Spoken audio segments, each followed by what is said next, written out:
Hello everyone, এটা হচ্ছে মিঠাইকে নিয়ে আমাদের বাড়ি ফেরার দিন। আর আমার মা মিঠাইকে কোলে করে নিয়ে আসছে। মা তো ফ্ল্যাটের নিচেই নেমেছিল, নেমে ওকে আনার জন্য দাঁড়িয়েছিল। আর মিঠাইয়ের ঠাম্মি গেটের সামনে তার জন্য আরতির থালি নিয়ে দাঁড়িয়েছিল।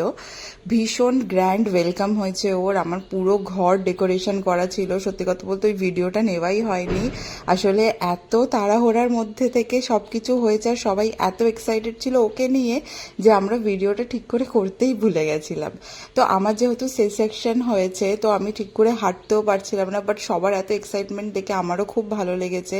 আর তখনও অনেক পেনে ছিলাম, বাট কি বলবো, এতজনের এত হ্যাপিনেস আর এত উৎসাহ দেখে আমার নিজেরও সব ব্যথা যেন চলে গেছিল। তো এখানে তাকে তো ঢোকানোর সাথে সাথেই সে একটা হাসি দিয়েছিল, যেটা সবাই খুব মজা পেয়েছিল দেখে। আর এখানে দিদিন আর তার ঠাম্মি দুজন মিলে তাকে নিয়ে দাঁড়িয়ে আছে। আর এই সময় সবাই আমার কথা ভুলেই গেছে, শুধু আমার হাজবেন্ড আমার সাথে ছিল। আমি এসেছি কি আসিনি সেটা পর্যন্ত মা কেউ আসছে, দেখেনি। মা আসছে, তো বাবা যাই হোক, আসছে। এরকম করেই আমাদের দিনটা গেছিল। আর এইটা ছিল কিছু পিকচার্স। চলো বাই, আবার পরের একটা ভিডিওতে দেখা হবে।